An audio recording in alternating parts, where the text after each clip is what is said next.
eu, como palestrante e presidente do Congresso, devo ter a responsabilidade de fazer com que o horário seja cumprido. Então, nós já estamos com meia hora de atraso. Eu queria agradecer a todos. Estou quase com vontade, assim, muito obrigado para encerrar. Eu vou falar uma coisa séria com vocês. Eu estou olhando meu tema aqui, por falar em My House, My Life, eu achei meu tema tão feijão com arroz. Porque não é verdade? Assim, nunca se ouviu tanto em congresso da Brademê, pelo menos eu não me lembro, tanto falar em capitalismo, socialismo, desigualdade. E o amigo do Onofre, que leu o livro dele e falou que ele era um neoliberal, ele tinha tomado uma, né, Onofre?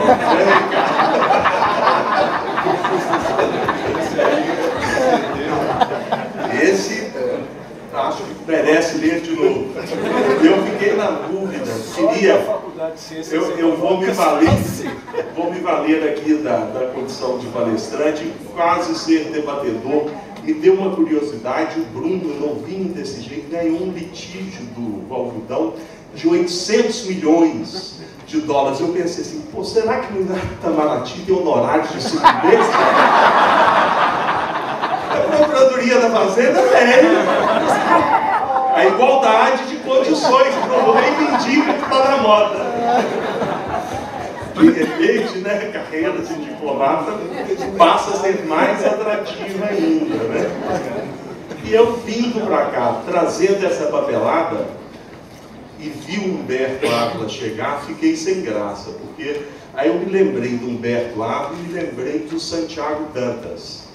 Dizem, é uma história conhecida, que o Santiago Dantas deu uma aula magna de 1h30 sobre hipoteca. E ele estava com um pedacinho de papel desse tamanho, que a todo de 10 em 10 minutos, 5 em 5 minutos, ele consultava e dava hipoteca. Consultava hipoteca, teoria, jurisprudência, teoria estrangeira e construção. Aí, numa distração do professor Santiago Dantas, um dos alunos falou assim, nós temos que saber como é que é a letra do professor Santiago Dantas, como é que ele escreve tanto num papel tão pequeno. E foram lá e pegaram o papel que estava em cima da mesa. O papel que ele consultava, sempre, de 5 em 5 minutos, estava escrito hipoteca.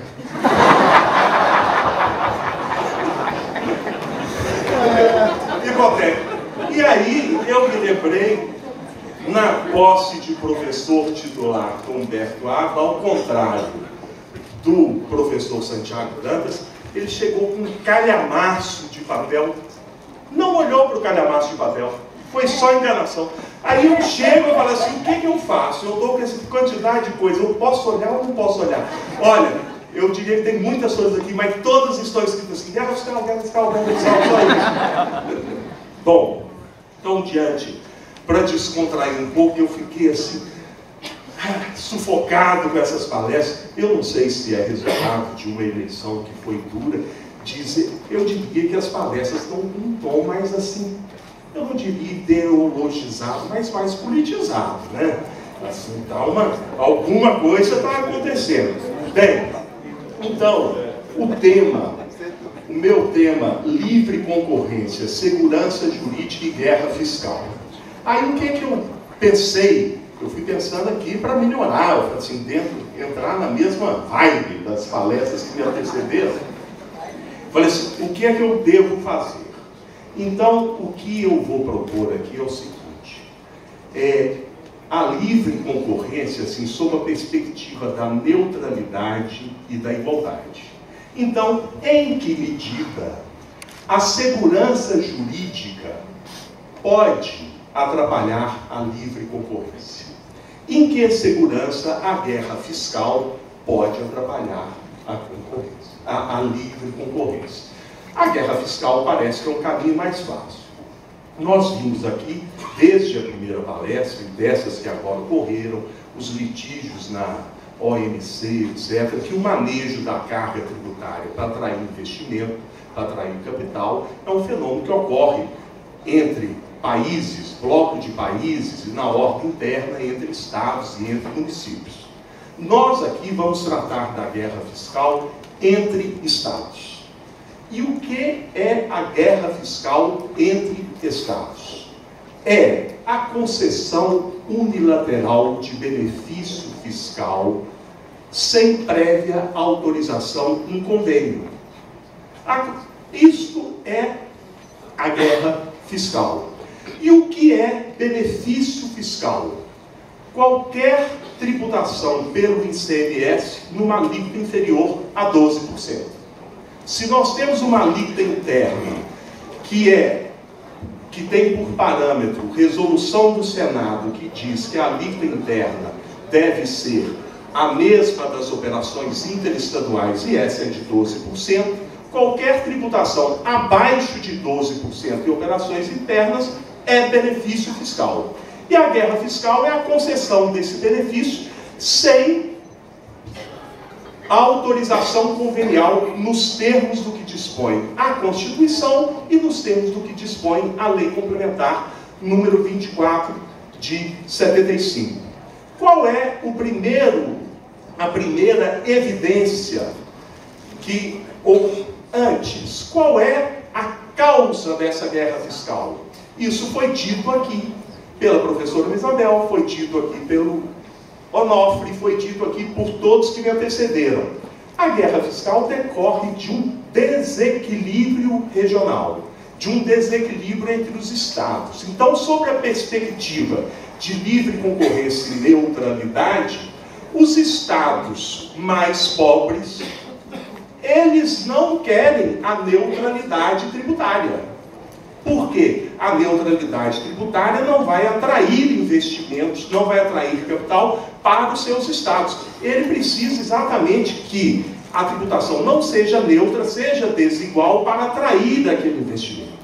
Então, uma das soluções para a guerra fiscal talvez seja a União assumir a batuta, ser a maestrina para coordenar ações que promovam a igualdade, que diminuam as desigualdades, que equilibre a federação.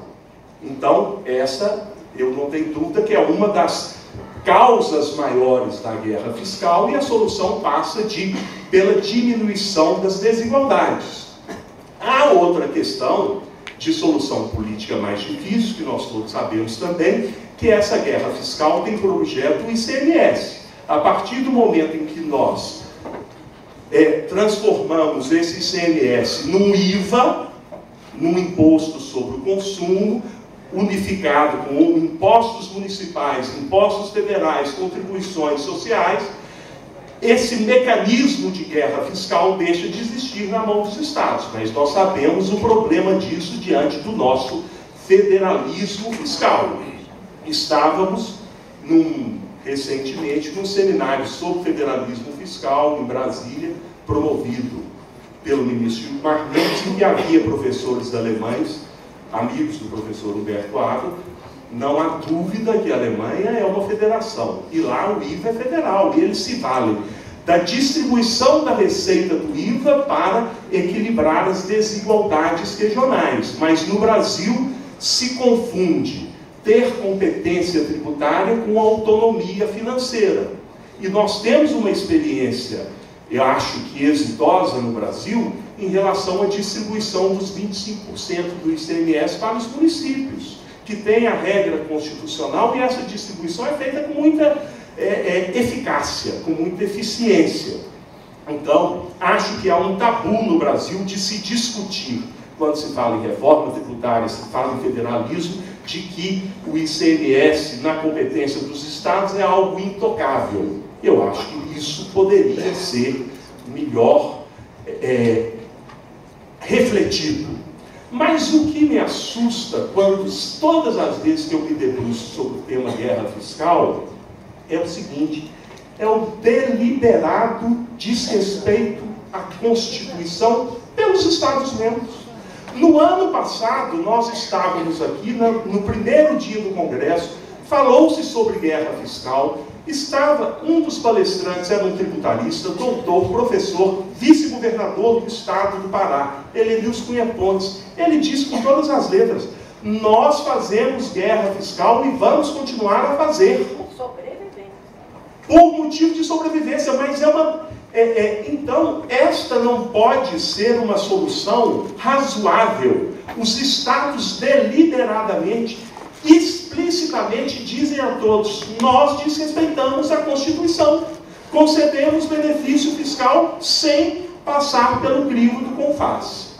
Então, como, em primeiro lugar, fica evidente que a guerra fiscal, e isso eu não preciso dizer, as sanções previstas na lei complementar 2475 para a guerra fiscal atingem os contribuintes que não participam diretamente da guerra fiscal. Há uma dupla sanção prevista na lei complementar 2475. Para o Estado recebedor da mercadoria incentivada, o contribuinte que recebe essa mercadoria incentivada não pode tomar o crédito. E, ao mesmo tempo, impõe-se que aquele que recebeu o incentivo pague a diferença entre o ICMS devido e o incentivo concedido. Uma teria que excluir a outra. Mas esta guerra fiscal, a sanção, como ela alcança só a figura dos contribuintes, quem pratica a guerra fiscal não sofre nenhum tipo de pena, de sanção, que são os Estados. E não há uma célebre frase de um julgamento de guerra fiscal do ministro Pertence que nesta seara não há santos. Todos a praticam.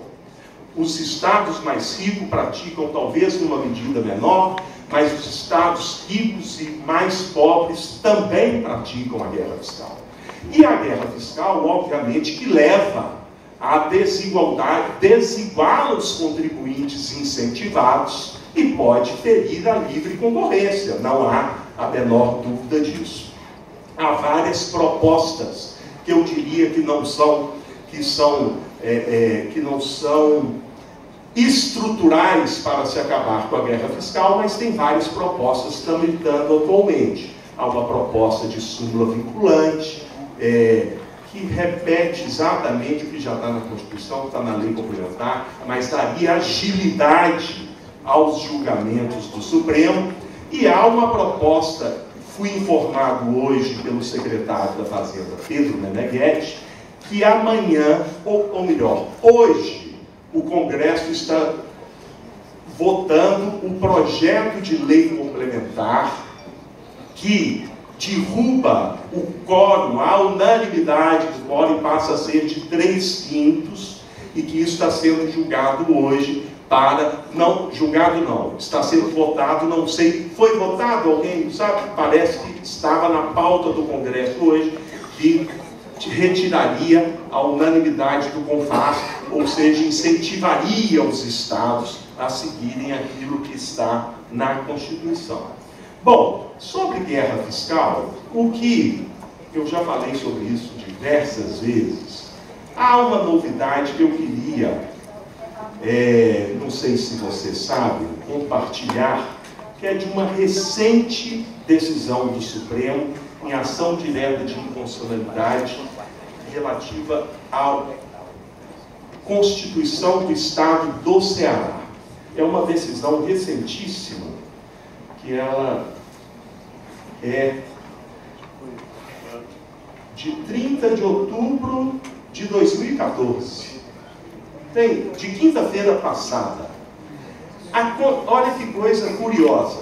Há várias isenções concedidas, isenções de ICMS, concedidas pela Constituição do Estado do Ceará. Várias isenções concedidas pelo Estado do Ceará, que foi objeto dessa ação direta de inconstitucionalidade julgada procedente. Mas olha que interessante, que revela aqui um certo ativismo do Supremo Tribunal Federal, que revela assim a permanente insatisfação do ser humano, né? O ministro do Supremo quer ser parlamentar, às vezes, mas não basta ser um, eu acho que ele quer, são 11 para 500, ele quer ser 50 parlamentares. O ministro de Estado quer ser ministro supremo, o parlamentar quer ser ministro de Estado, é uma eterna insatisfação. Neste julgamento, em que havia várias isenções, olha, é curioso, vou dar 3 exemplos aqui. O Supremo diz que esse dispositivo que estava sendo questionado, o Supremo diz que não havia problema. Eu acho que há. A Constituição diz que o ato cooperativo praticado entre o associado e sua cooperativa não implica em operação de mercado. Ou seja, não se pode cobrar ICMS na venda da cooperativa para o seu associado, porque isso não é uma operação. Então, aí, o Supremo disse assim, mas aqui não está tratando de incentivos, nem de isenção, está tratando das relações dos atos cooperativos, que é uma omissão do legislador complementar, então o Estado pode tratar. Não é isso. A Constituição está prevendo um caso de não incidência de ICMS, ou retirando do campo de incidência do ICMS as operações entre a cooperativa e o seu associado. Mas há outros benefícios que tratam, concede isenção tributária de ICMS aos implementos e equipamentos destinados aos deficientes físicos, auditivos, visuais, mentais e múltiplos, bem como aos veículos automotores de fabricação nacional com até 90 HP de potência adaptados para o uso de pessoas portadoras de deficiência física. Aí é esse finalzinho que eu queria comentar com vocês. O que acarreta a declaração de sua inconstitucionalidade, sem a pronúncia de nulidade por um prazo de 12 meses. Por quê? Não há nenhuma linha justificando os efeitos prospectivos. É inconstitucional só para daqui a 12 meses. Não tem nenhuma explicação. Não tem assim, deixa eu ver o parágrafo de baixo, o porquê. Não, aí vem o parágrafo de baixo e diz assim, o caput do artigo 193 da Constituição isenta as microempresas de tributos estaduais, de forma expressa o ICMS, o que acarreta a declaração de inconstitucionalidade. Mas para já. É assim, a microempresa declarou inconstitucionalidade, vale já. O automóvel fabricado 90 HPs e tal é inconstitucional para daqui a 12 meses. Qual é a lógica que há nesse julgado? Nenhum. Bom, então, mas como guerra fiscal é um assunto batido, que nós já conversamos muito sobre ele, eu vou me ater vou parar por aqui em relação à guerra fiscal, dizendo isso que sempre repito, é um absurdo a guerra fiscal praticada pelos Estados, porque prejudica os Estados na medida em que ele renuncia à sua receita, isso a médio e longo prazo. O Onofre, mais que ninguém, deve saber dos malefícios que causam aos Estados. Eu imagino que, se fizer, me parece inclusive que há estudos que a receita dos Estados em relação a esse imposto caiu se você excluir da receita do ICMS o S, que é a receita advinda dos serviços de comunicação, dos serviços de transporte, bem como as operações com energia elétrica, com minerais, aquilo que não havia no ICM. Se sobrar o ICM, as operações mercantis, hoje, eu queria que o Onofre confirmasse, eu acho que reduziu drasticamente a arrecadação do ICM clássico em razão da guerra fiscal. As soluções existem. Pode passar pela União num movimento de liderança para promover o equilíbrio regional, aumentar as condições de competitividade dos Estados por uma intervenção da União e poderia passar, obviamente, com a reestruturação dos impostos sobre o consumo no Brasil. Muito bem. E, óbvio, que uma empresa, há casos de empresas narrados, de empresas estabelecidas em Goiás, que rapidamente ganharam o mercado por conta de incentivos fiscais, e outros casos que é evidente que uma empresa incentivada tem condições de concorrer desigualmente, afetando a livre concorrência. Mas em que medida a segurança jurídica pode afetar a livre concorrência? E agora também, recentemente, muito recentemente, houve uma decisão do Supremo a respeito de ação rescisória em matéria tributária. E aí sim, em que medida é a alegação? Se eu sou uma fábrica que tem 4 ou 5 fábricas no Brasil, em razão, eu tenho uma coisa julgada que me dispensa de pagar o tributo, e o meu concorrente paga esse tributo, em nome da coisa julgada, em nome da segurança jurídica, a livre concorrência pode ser afetada. Se eu estou falando de 2 empresas, 3 empresas, 4 empresas, essa é a alegação e essa é a questão entre segurança jurídica e igualdade que sempre se colocou. Muito bem, eu queria aqui fazer um breve registro do porquê, assim, da origem das ações rescisórias em matéria tributária, em 2 minutos, porque é algo relativamente recente. As primeiras ações rescisórias foram objeto de pareceres, professor Sartre, professora Isabel, professor Humberto Teodoro, no sentido de que não cabia ação rescisória em matéria tributária, e se por acaso coubesse, os seus efeitos teriam que ser ex tunc e não ex tunc, e se fazia uma diferença muito interessante do cabimento da rescisória, quando a coisa julgada declarava a constitucionalidade, e o cabimento da rescisória quando se declarava a inconstitucionalidade, as diferenças entre uma e outra coisa. E acho que esta decisão do Supremo deve ser interpretada sob este enfoque. Porque o que é que ocorreu nesta recente decisão do Supremo? Uma empresa teve uma decisão transitada em julgado, uma empresa do Sul, permitindo de se creditar do IPI, de se valer do crédito presumido do IPI nas compras de mercadorias com alíquota 0 ou isentas. E ela ganhou e transitou em julgado. Posteriormente, o Supremo Tribunal Federal mudou o seu entendimento, no sentido de que não seria devido, legítimo, este crédito presumido. E a Fazenda ajuizou uma rescisória, teve uma decisão favorável no TRF da 4ª Região, que foi objeto de recurso extraordinário, e o contribuinte teve o seu recurso extraordinário provido, e o Supremo disse o seguinte: a ação rescisória é um instrumento processual especialíssimo e que não pode ser instrumento de uniformização da jurisprudência. Se ao tempo em que aquela matéria foi decidida, a jurisprudência dominante era no sentido da coisa julgada, e se houve posterior mudança de entendimento do Supremo, a rescisória não é instrumento de harmonização de jurisprudência.